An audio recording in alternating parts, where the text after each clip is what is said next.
Don't play with it, don't be dishonest. Ay, still not understanding.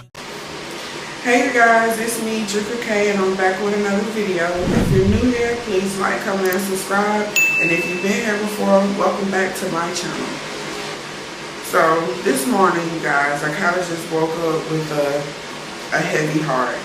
And I know it's kind of like, what a way to start off the first day of July. Because today is actually July 1st, and I woke up with a heavy heart this morning. 2 years ago, maybe like 2.5 years ago, if you have been rocking with my channel for quite some time, then you will know what I'm talking about. I actually had, before I got Zealand, there was therapy. And therapy was a rescue pup that we found like 2.5 years ago. Actually, my sister's friend of hers found him outside wandering around their house. And now that I think about it, we actually found therapy July 2nd, a couple of days before the 4th of July. I remember when I was asked if I wanted therapy. I remember they sent me a picture of him, and I remember thinking to myself, like, oh, he's so cute. He was on the back of a truck, and like, he was really dirty. But I took him in because I had already got to a point where it was kind of like maybe a year after I had Carly, and I was just looking up stuff online, and I would see things about, like, you know, emotional support animals to help you cope, you know, with your loss. And so I was like, I had started to think, like, you know, I kind of do want a dog. So God put therapy in my path. And of course, upon getting him, he was nameless. He didn't have a name. So, like, I really had to, like, for a couple of months, it was kind of rough after I took therapy in, because he had to learn a whole new name. And on top of that, I also learned that therapy was older than what I thought he was. Like, I'm not sure how dog years, you know, go, but I was just looking at his appearance and him just being small and really just not knowing anything about animals, to be honest. I was thinking he was maybe still like in his puppy state, because he was just like, you know, so small and cute and just really chunky, had a lot of fur. You know, but I remember his first doctor's appointment, we took him to the vet, and they told us, oh, he's an old dog. They was like, look at his teeth. They was like, he's really old. So, and we also discovered that therapy had a chip on the inside of him, but we could not trace him back to his owner. So at that point, therapy was pretty much, you know, mine, and I was excited about it. Because at first I was trying to find his owner because I wasn't sure if I wanted to keep therapy. But as time went on, it just started to look more and more like, you know, therapy was made for me and I was made for therapy. So I'm not going to talk a lot on this video. This video is actually like a story time, because I've never really, I'm sorry, I keep looking out that window because I can see people walking by. But as you guys know, therapy is no longer here, and it's been about 2 years that he's been gone. I never really talked much about what actually happened to therapy, because what happened to therapy is actually my fault. And to this day, I still have not forgiven myself.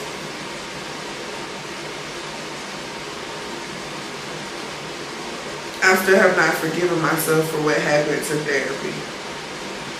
It was nothing on purpose, but still to this day, I'm just having a hard time of trying to get over it. One of the reasons why I agreed to get Zealand was to, like, redeem myself and to show me, you know, that I'm not this some monster, you know, because it was just bad how things ended with therapy. And to kind of make this all make sense, I just want you all to keep this scripture in mind. John 10th chapter and the 10th verse. It says, "The thief cometh not but for to steal and to kill and to destroy. I am come that they might have life and that they might have it more abundantly." But what I really want y'all to focus on is the fact that it says, "The thief cometh not but for to steal and to kill and to destroy." And that's so true, y'all. That's true. Around the time when I did decide to take therapy in, that was my very, very fragile state of mind era in my life. It had only roughly been a year after I lost my daughter. So I was looking for anything to just, cope, to feel like, I was a mother, to have, like that nurturing part of me fulfilled. So around that time, therapy also saw me go through a lot. And he was right there. I remember sometimes I would still lie in bed and I would be crying about Carly, and I remember therapy would just really and truly like lay right there on the side of my bed, because some things about therapy too, I knew he was just, like full of trauma, because anytime that I would leave him, he would get sick and he would literally like just stay in the corner of my room, and my mom and my dad would go to feed him and he would not eat. And I know this because when I went to Puerto Rico, they told me that they were ready for me to get back home, because therapy just stayed in that corner of that room and he didn't move. Keep in mind, like when we first got him, he didn't know any of us. There was no telling what he was going through on the streets. I did not know how long he had been out on the streets. We found him on July 2nd. So, of course, around that time, people were already popping firecrackers. He was afraid of loud noises, because I can remember like bad weather would come. He would literally just like freak out like it was horrible. Like he had anxiety, really bad. So it was like therapy needed me and I needed him. He helped me and I helped him. So, yeah, therapy was just like really dependent on me. Like I was all he knew. He would be around my father, but it was like because I was his primary caregiver, he was just like really, stuck on me or whatever. And I remember like every time we would ride in the car, he never liked to be on high places. He really liked to be like really low. So he would always jump in the car and hop in the back seat and get under the seat, because that was like his safe place. He didn't really like to hang out the window for real. He loved to, like I say, get in the back seat and just kind of chill up under the back seat on the passenger side. I could always look back and, see him. And anytime I would stop the car to get out, he would hop out, because I took him everywhere that I went. Like I took him all in stores and stuff like that. He was really my baby. Like I loved him so much. I didn't realize like how much that I could love somebody with 4 legs until I met therapy. But yeah, just keep in mind John chapter 10, the 10th verse. The enemy comes to steal, kill, and destroy. One day I was working, and back then at the time I was working at Walmart, y'all. I hated working at Walmart so bad. Like I hated that job. Like it was just always so much going on. It's like my managers, I couldn't make them happy. It was always a lot of mess going on. I couldn't be on the correct shift that I wanted to be on. It was just horrible. And I wasn't even there at Walmart long. I think I made it to maybe 5 months, maybe 6, I'm not sure. But I remember getting down to the last straw of being on my job, and I just was like, you know what? I'm sick of this job. Like, I started waking up every morning regretting going to the job. I hated the job. So one day I just was like, you know what? I'm just gonna start looking for something else to do. So I started looking online on Indeed for new places to work. And so I put in quite a few applications, and I remember like not finding like anything for at least a good 2 months. And you know, that kind of like frustrated me. So that second month, I had got an interview with this, I want to say it was like this mental health place that was in Perry, Georgia. And so I remember like thinking, you know, like, oh yeah, like I'm about to leave Walmart. I was planning to go ahead and put in my 2 weeks notice, but not like right away, because of course I had not had my interview yet, and the interview was only like it was probably like a week off. So, you know, at this point, this week I'm at work. You know how it goes when you're about to leave somewhere, or at least you think you're about to leave somewhere, so you kind of start slacking and you don't care about your work. And so that's kind of what it was at Walmart, because I was just so sure, like, you know, I was going to get this job. You know, I went up there, you know,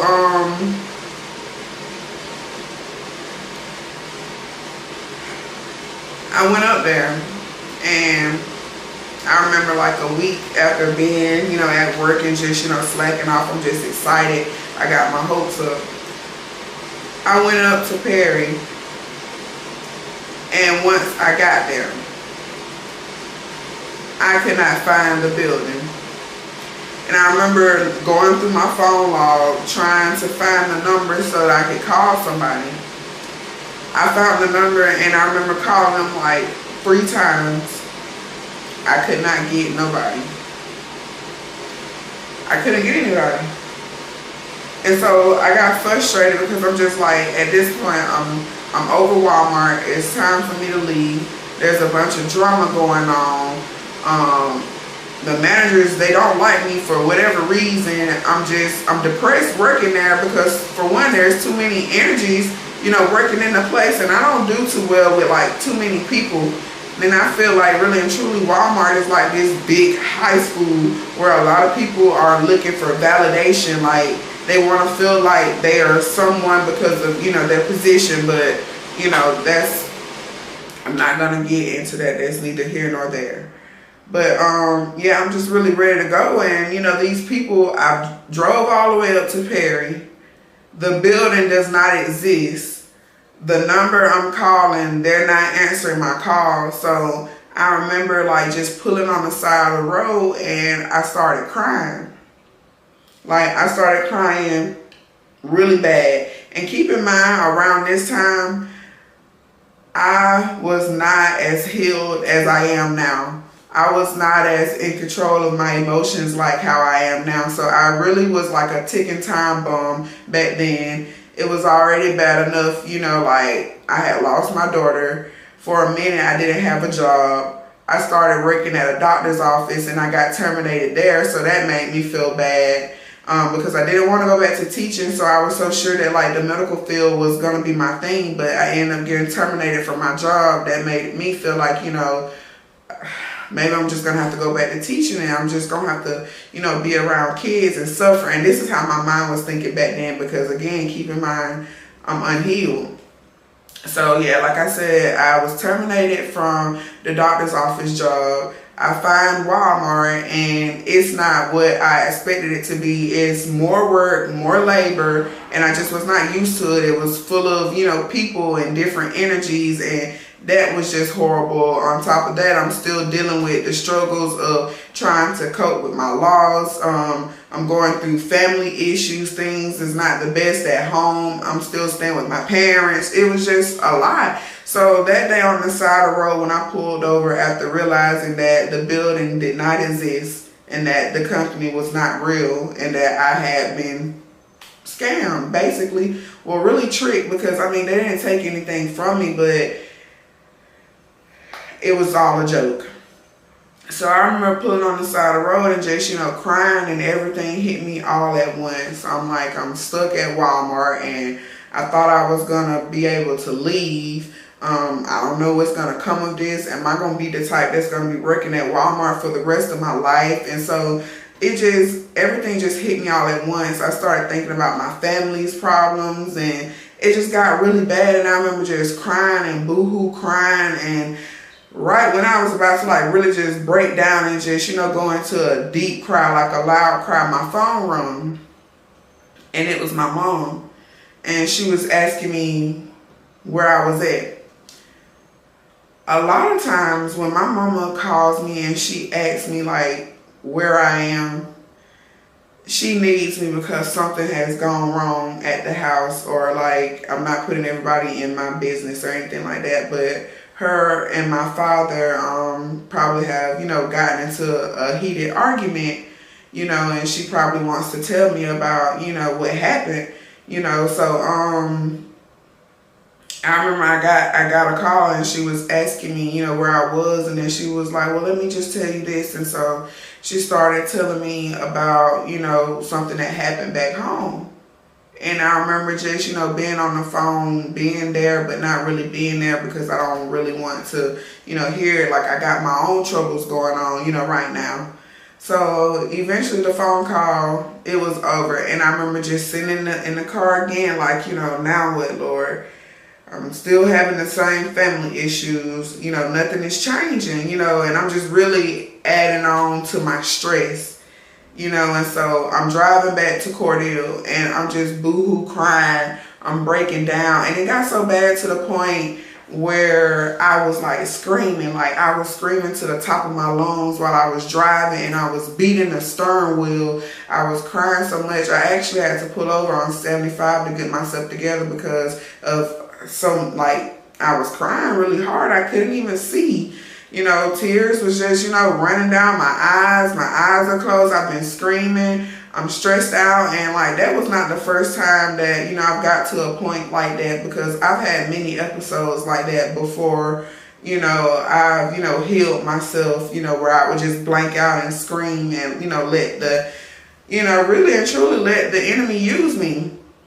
So this particular time, it didn't end well, y'all. I get back home and like I'm trying to clear my face up because I don't want my parents to see that I've been crying. They know I went on this interview. And so of course the first thing, everybody asks is, how did it go? And so I just told everybody, I was just like, the place did not exist. It wasn't real. And they all knew how ready I was to leave Walmart. And so, it was just kind of silent because they knew like at that point, for a long time, y'all, like I'm telling y'all, I was a crash out, like for real. I was a ticking time bomb, a walking ticking time bomb. So it's just like everybody had learned me. And so, everybody was just silent, and it was just quiet. And, I went on back to the room. And so I went in the room and I remember just thinking about, everything, and started feeling like I'm boxed in, and that made my anger and my rage go up even more. So I spent that entire day just really in my head, letting the enemy use me, listening to the enemy. The enemy is telling me that I wasn't going to be nothing and that I'm going to have to go back to teaching and suffer and work with kids, knowing that I lost my baby. The enemy was just telling me like, I'm worthless, I'm useless, and that I was never going to leave Walmart, and that I was going to be working a job like that for the rest of my life without having a career. I was believing everything the enemy was telling me. And so I started to hear my parents arguing again. And so I go up front and I ask them what the problem was. And they tell me, I can't really remember verbatim what it was, but I remember just thinking to myself, like, don't worry about it. I'll go get food for, the kids or whatever. So I went to go get food for the kids. And I had therapy with me, because keep in mind, every time I come home, therapy would be right there waiting on me. Like he would literally run up to me and jump up and down on my leg and get so excited, because he just loved the heck out of me, y'all. So I remember like, kind of greeting him and, picking him up and stuff like that. And once I heard them arguing, or whatever, I got him I picked him up and we went to go get something to eat. I remember that day vividly. I went to Dairy Queen to get Blizzards for the kids, and I think I went and got pizza from Little Caesars for them. I can't really remember, y'all, but I went and got pizza for them or whatever. And I remember I remember the drive real vivid. Just walking to the car to go get the food, I was just really spaced out and just tired and stressed out. Keep in mind, I had blanked out earlier, screaming in the car and stuff like that. And so I just was in a bad place. The devil was on me. He had me that day. He won. The enemy won that day because he had me. So I just really was not in the right mind. I went through the entire day like just down in the dumps, y'all, like for real. So I remember getting in the car, opening the door, and like I said, therapy would always jump into the back seat and get on the floor. That's where he rode. So like I said, we went to Dairy Queen. I got ice cream. I went to Little Caesars, and I got the pizza. And so I wanted to drive around a little bit. So I drove around the city trying to, clear my head. I'm just thinking about, what it is that I need to do, from here on. Like, now I gotta continue to work at Walmart. My parents, they're going through their things, and it's just bad. And it's been going on for years. Like, my parents have been, going on like this for years. And I'm working here at Walmart trying to make a way, trying to find somewhere, it was just no guidance back then in my life. But anywho, I drove around for about 15 minutes, and so I was trying to clear my head, but my head was still like foggy. I just wasn't there. I remember while I was driving, I almost ran the red light and got into a wreck. That's how I knew that this was nothing but the enemy. And let me rewind, y'all. I'm sorry. I'm horrible with story times. I'm so sorry, y'all.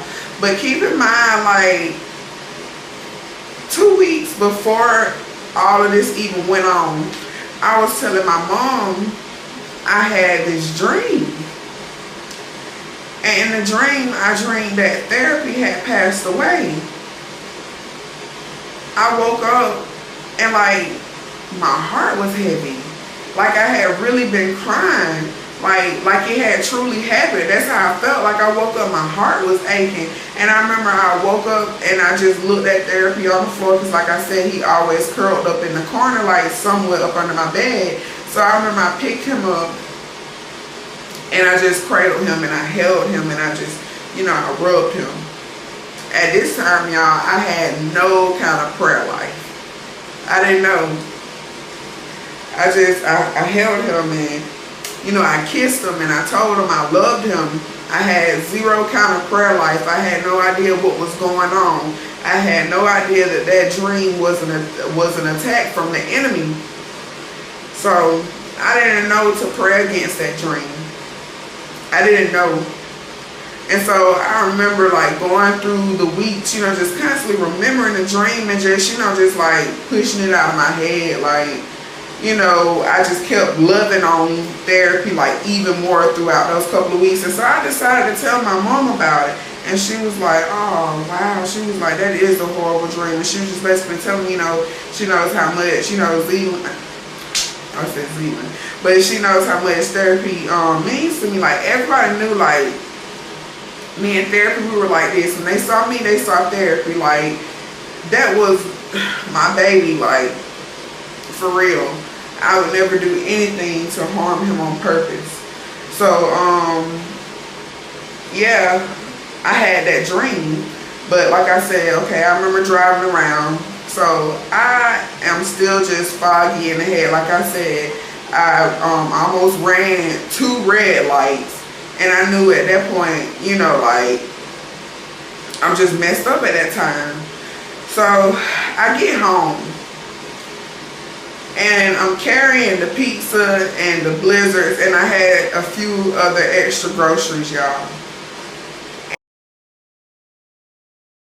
And I also forgot to tell you guys, while I was in the drive-thru at Little Caesars Pizza, my car cut off and it would not crank, and I had to call my father, and he had to come and give me a jump off to get my car to start back up again. And for some reason, when I got out the car, I just was not thinking, you guys. I really wasn't. The enemy truly, he had me this day. He had me this day. I got out of the car, y'all, hands full. I'm so used to therapy always. Every time I open up the door, he jumps right out behind me. Like, there was never a time he did not. So this particular day, my hands are full. I got blizzards in one hand, groceries in the other, and a pizza. You know, so I get out and I close my door. I go in the house, I put the food down. My parents are arguing again. So at this point, my mind is just, it's cloudy. I'm not thinking anything about anything. So I go into my room and I'm just like, now I can finally get that nap that I want. So I lay down and I slept for a long time. Because I slept almost 3 hours, y'all. And I remember waking up like, whew, like, you know, I felt refreshed because keep in mind, earlier I had lost my marbles, like screaming in the car, blanking out and hitting the steering wheel. It just was bad. Anytime, like, I don't know if anybody else has experienced this, but anytime, like, you do something like a whole bunch of crying or something like that, it makes you tired. So I slept for 3 going on 4 hours. And I remember waking up, and every time I wake up from my nap, I always look for therapy. I remember waking up and I was saying, Thep. And so normally when I call his name, I can hear his little chain, you know, like wiggling because he's coming. I call him again. Debbie. And so at this point, I'm looking around. I'm looking on the side of my bed.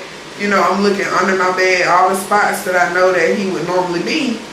And so I leave the room like I'm kind of frantic, but I'm still not even thinking of nothing because I'm like, maybe the boys have him outside or whatever.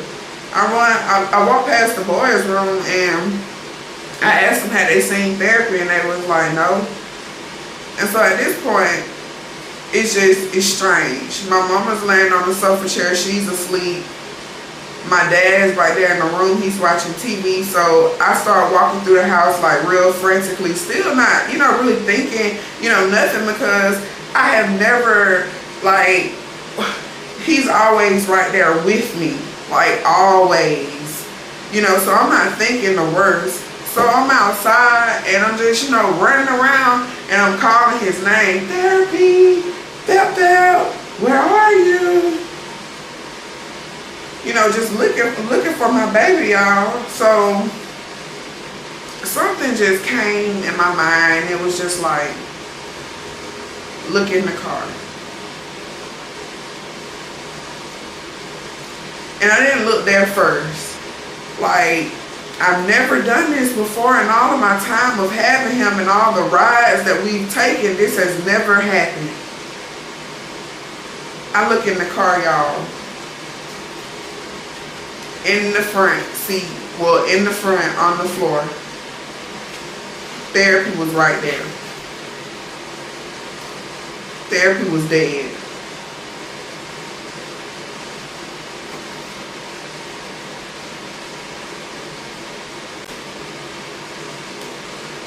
Sorry, but therapy was dead.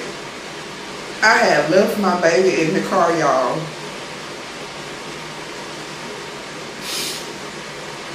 And I remember, like, when I touched him, his body was so hard, y'all.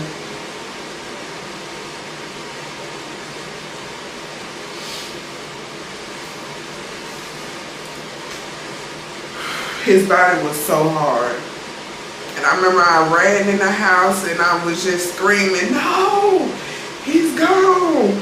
And my dad, he jumped up, he was like, what's wrong? You know, what's wrong? And so I told him that, you know, that therapy was dead, and he was like, you know what happened? And so I told him, and so he ran outside. My mom heard what happened. She jumped up from out of her nap. The boys ran from out of the room and stuff like that. And so I run outside with my daddy, and so he opens up the door and he picks therapy up, and he just kind of lays him back in the car, and he was like,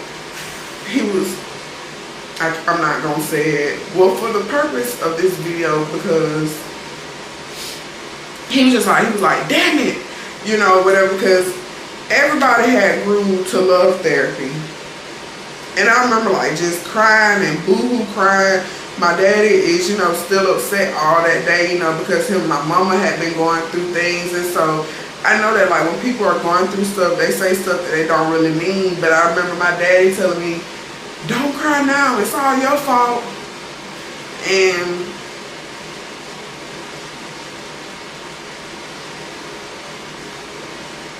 I remember just going off the deep end that day. Like, I remember just crying, like boo-hoo crying.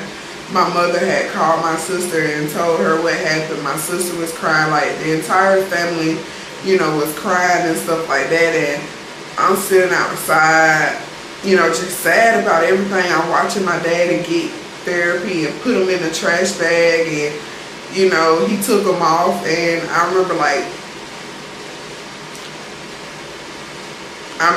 wanting to go to the hospital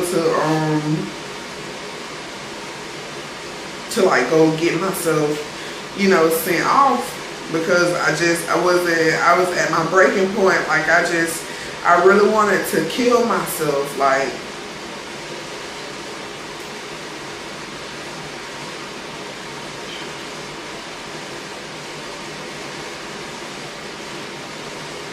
and I remember him telling like my mom and my sister, like, you know, days after that, he didn't want to tell me where he buried him at, because he knew that just like with my daughter, that I would probably run myself crazy, you know, going out there every day and just, you know, crying and stuff like that. So to this day, I don't know where my daddy buried therapy at, and he won't tell me, but I guess everything, you know, works out for the best, you know. I really did not mean to, y'all. I did not mean to leave my baby in that car. And I remember even like months after it happened, I remember wanting a new car because it was just too hard to ride around in that car, and it was like super hot. I remember after it all was done, I remember like looking at the back seat. I had like air fresheners like hanging from the little handles. I remember looking at on one side that air freshener was like, you know, chewed up, and I'm just like, he got bored. I can imagine my baby like, you know, in the window like, where's my mama? Is she gonna come back and get me? And the whole time I'm in the house sleep, just thinking that, you know, he's with me, and he wasn't. That was nobody but the devil. He controlled my mind that day. He won. He allowed me to get so upset earlier. He allowed me to blank out on that side of the road and scream to the top of my lungs. All of that happened. He just came in and he used me and put me in a bad headspace to the point where I didn't even realize that I left my baby in the car.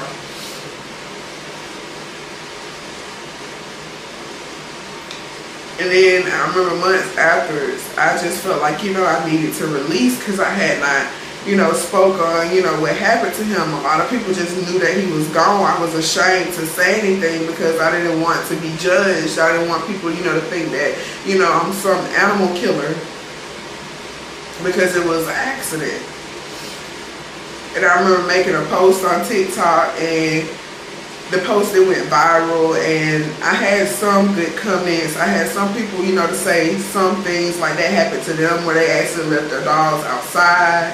I seen where some people, they were saying they done the same thing, and that it's hard for them. They still have not forgiven themselves.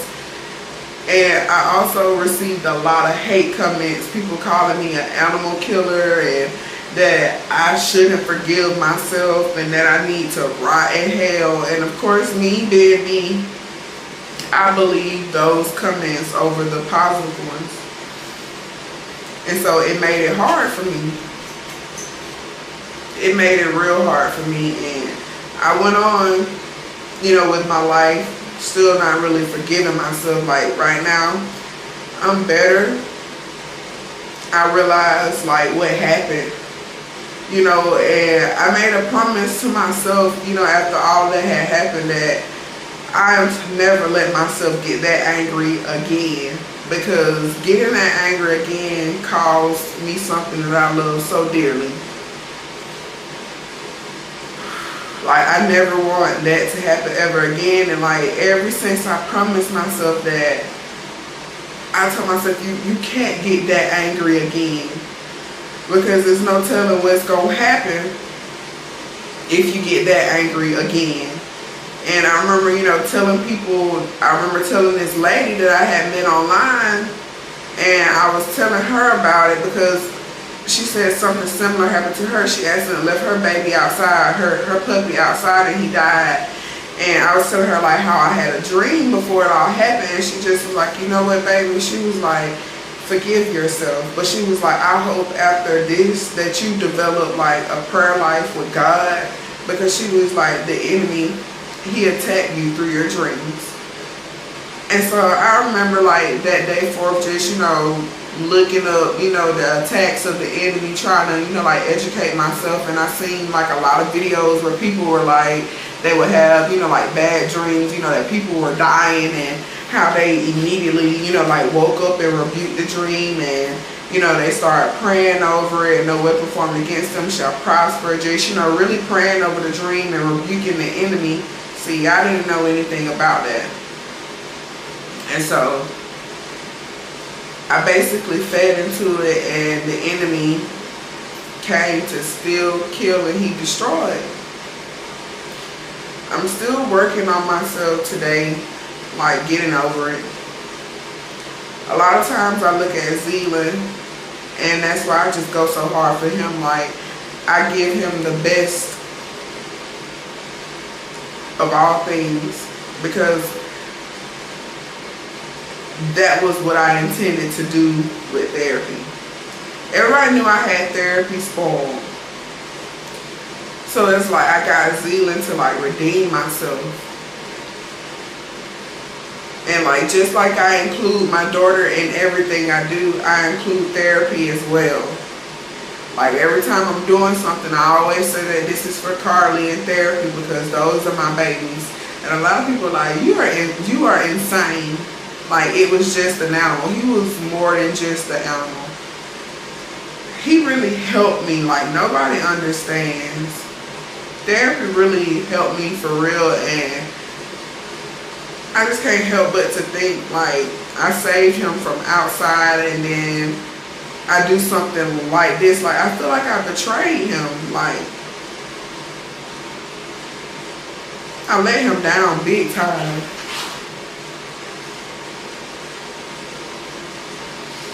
I let him down big time. And like, I still really have not forgiven myself for it either.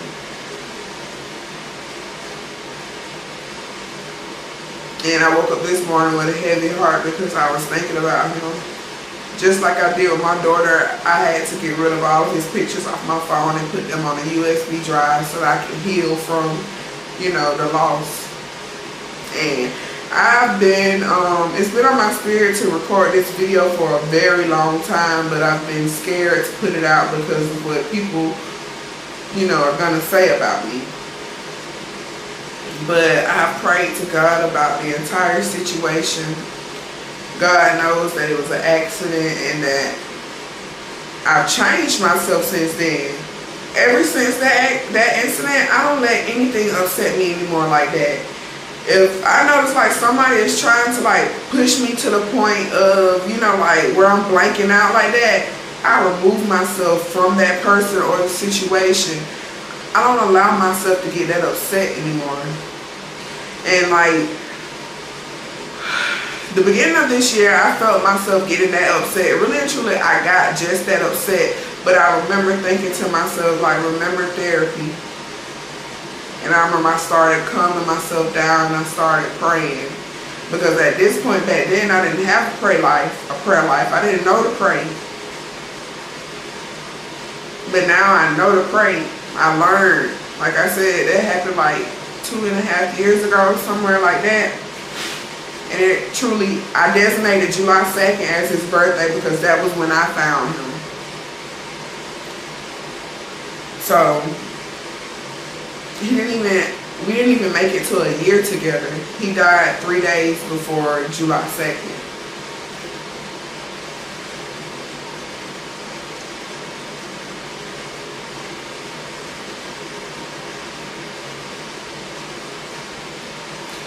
And I cried so much about the situation. I remember being at work and just crying about it. I've cried so much to the point where now it's like I can't even cry for real, but my heart is heavy. Like I can't stop thinking about it. Every now and then, like I said, that happened like 2.5 years ago, roughly. Every now and then I think of therapy and the enemy is like, remember what you did. You know, and I'm just like, I'm rebuking it and I'm telling myself it was an accident. The Lord knows my heart. But the enemy, he definitely comes to steal, kill, and destroy. But I've learned now, any dreams that I have like that, I'm rebuking it and I'm praying about it.